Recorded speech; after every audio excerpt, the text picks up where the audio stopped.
Universe की सभी जीवात्माओं को मेरा प्रणाम। आज जो मैं अनुभव शेयर कर रही हूँ वो कैलाश से रिलेटेड है। सारा तो नहीं मैं बता पाऊँगी क्योंकि वो मेरे लिए पॉसिबल नहीं है। हाँ, जितना मैं बता सकती हूँ मैं उतना बताने की कोशिश ज़रूर करूँगी। एक दिन जब मैं साधना में बैठी थी तो मुझे मेरे जो गुरु शक्ति हैं, गुरुवर हैं, वो कहीं लेकर जाते हैं। तो जब हम जा रहे हैं तो ना तो मुझे गुरुवर दिखते हैं, ना मैं खुद को देख पाती हूँ। सिर्फ मुझे दिखता है कि ऊपर आकाश है, बादल हैं और नीचे ज़मीन है और बीच में हम उड़े चले जा रहे हैं। इतनी स्पीड थी जैसे लाइट स्पीड की तरह हमारी स्पीड थी, बहुत तेज़ स्पीड थी। कुछ नहीं दिख रहा था, सिर्फ ये चीज़ें मुझे दिख रही थी। तो जब हम रुकते हैं तो मैं अपने आप को एक बहुत ऊंची चोटी पर पाती हूँ। तो वहाँ जो मेरे गुरुवर हैं मुझे वो पूरी पर्वत श्रृंखला घुमाते हैं। मैंने बहुत सारी चीज़ें ऐसी देखी कि जिसे मैं कभी उधर जाऊंगी तो मैं उन चीज़ों को पहचान लूँगी। ऐसा देख रही हूँ कि एक तरफ हरियाली है और एक तरफ सूखे सूखे पहाड़ हैं। मतलब बहुत ही अलग अलग चीज़ें ऐसी जो मैं कभी सोच भी नहीं सकती थी कि मैं कभी पहाड़ों पे, पर्वतों पर जाकर ऐसी चीज़ भी देखूंगी। तो मैं जब उनसे पूछती हूँ गुरुवर से कि हम कहाँ हैं, तो वो मुझे बताते हैं कि तुम हिमालय की सबसे ऊंची चोटी पर हो। तो मैं बड़ी खुश होती हूँ, चारों तरफ देखती हूँ अपने, और देखने के बाद फिर मैं अपने गुरुवर से एक निवेदन करती हूँ कि मैं यहाँ तक आ ही गई हूँ तो मुझे एक बार कैलाश के दर्शन और करा दो। तो उन्होंने कहा बस इतनी सी बात, चलो। तो जब हम कैलाश के दर्शन के लिए चलते हैं तो हमारी स्पीड फिर उसी तरह से हो जाती है जैसे हम साधना के दौरान से उठ के हिमालय तक आए थे। तो जब हम चल रहे हैं तो उस बीच मैंने बहुत सारी चीज़ें देखी। हम आकाश मार्ग से ही जा रहे थे। बहुत सारी चीज़ें ऐसी देखी कि सौभाग्यवश यदि उधर मुझे जाना हुआ तो मैं सब पहचानूंगी कि हाँ, ये मैंने देखा है। ऐसा पूरा नक्शा बन गया है दिमाग में। इतनी स्पीड होने के बावजूद भी मुझे सब चीज़ एज इट इज़ याद हैं। तो जब हम थोड़ा कैलाश के नज़दीक पहुंचते हैं तो गुरुवर बोलते हैं वो देखो कैलाश आ गया। मैं इतनी जल्दी बता दिया है कि वहाँ से और कैलाश पहुँच गए हम। तो लेकिन इसमें स्पीड बहुत थी, लेकिन टाइम लग रहा था, वहाँ पे टाइम लग रहा था। तो मतलब इतना कम टाइम नहीं था जितना कम टाइम मैंने बता दिया। ये तो बस एक बोलने के लिए मैंने बोल दिया है कि हम वहाँ पहुँच गए। थोड़ा तो हमें इतना लगा कि हम बहुत सारी चीज़ें हमने रास्ते में देखी, इतना वक्त हमें लगा, स्पीड बहुत थी लेकिन। तो जब हम कैलाश पर्वत के नज़दीक पहुँचते हैं तो गुरुवर बोलते हैं कि देखो कैलाश आ गया। तो अब वो ऊपर चलने की बात करते हैं कि चलो अब हम कैलाश पे ऊपर ही, यहीं ऊपर ही उतर जाएंगे। तो मैं उनको मना कर देती हूँ कि नहीं गुरुवर, मुझे कैलाश के ऊपर नहीं चढ़ना है।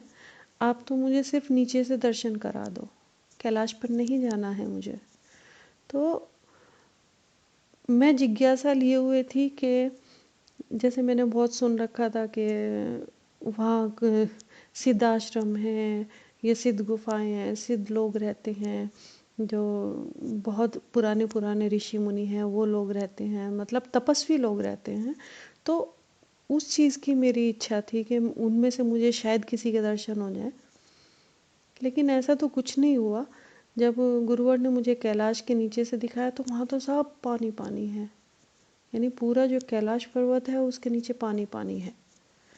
तो उस पानी को देख के मेरी जिज्ञासा होती है कि मैं इसमें नहा लूँ। मैं गुरुवर को बोलती हूँ कि मेरी नहाने की इच्छा हो रही है। तो उन्होंने कहा ठीक है, तुम नहा लो। अब जब मैं उस पानी में डुबकी लगाती हूँ, लेकिन डुबकी लगाते ही क्या होता है कि मेरा रूप चेंज हो जाता है। रूप चेंज यानी जब मैं बाहर निकलती हूँ तो ये ऐसा लगता है कि जैसे मैं 5-6 साल की बच्ची हूँ, छोटी सी बच्ची, एक फ्रॉक पहने हुए।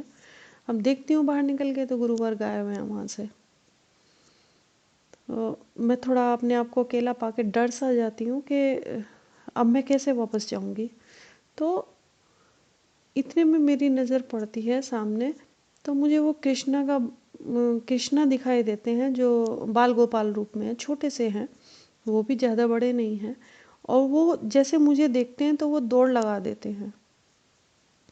तो मैं उनके पीछे दौड़ती हूँ कि मुझे इनके साथ जाना है, ये मुझे रास्ता बताएंगे। तो मैं उन्हें आवाज़ लगाती हूँ, कृष्णा, ओ कृष्णा रुक तो सही कृष्णा। तो इस तरह से मैं उनको आवाज़ लगा रही हूँ, लेकिन वो रुकते नहीं हैं। वो भागते चले जाते हैं, वो आगे आगे हैं, मैं उनके पीछे पीछे हूँ।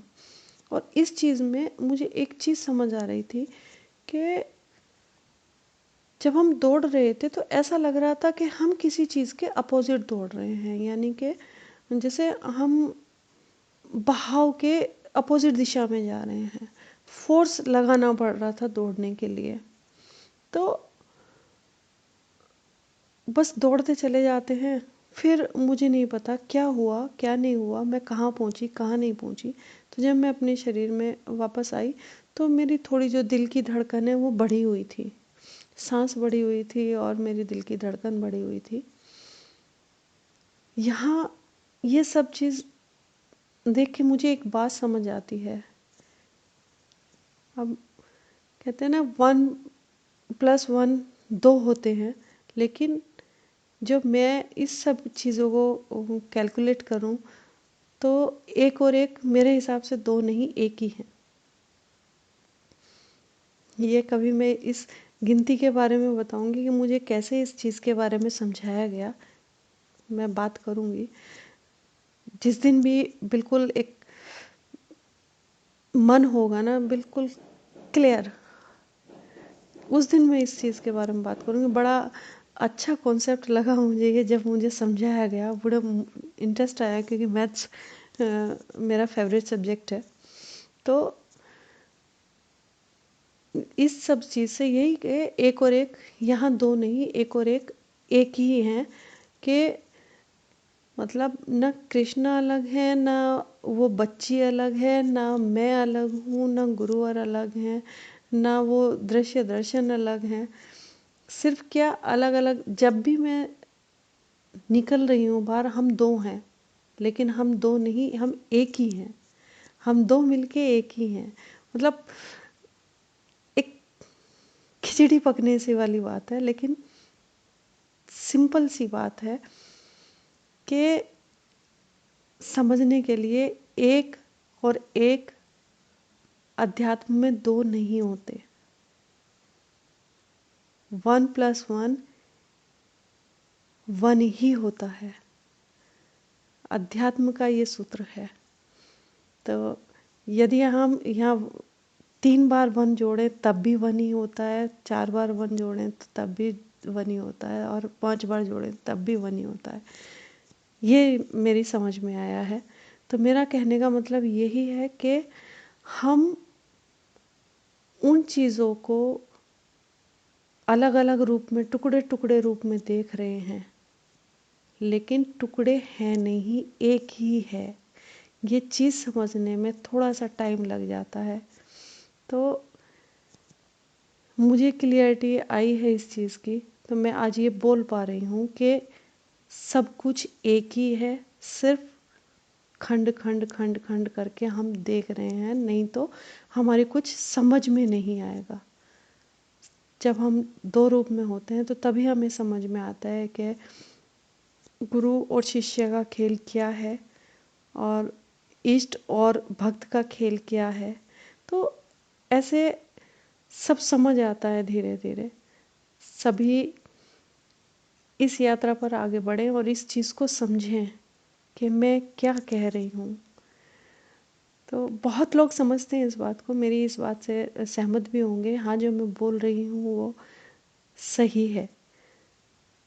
अब लेकिन इससे मुझे कोई फ़र्क नहीं पड़ता है कि कोई सही बोलता है या गलत बोलता है, मेरी बात से सहमत है नहीं है, मुझे इस चीज़ से कोई फ़र्क नहीं पड़ता। लेकिन जो मुझे समझ आया मैंने बोल दिया।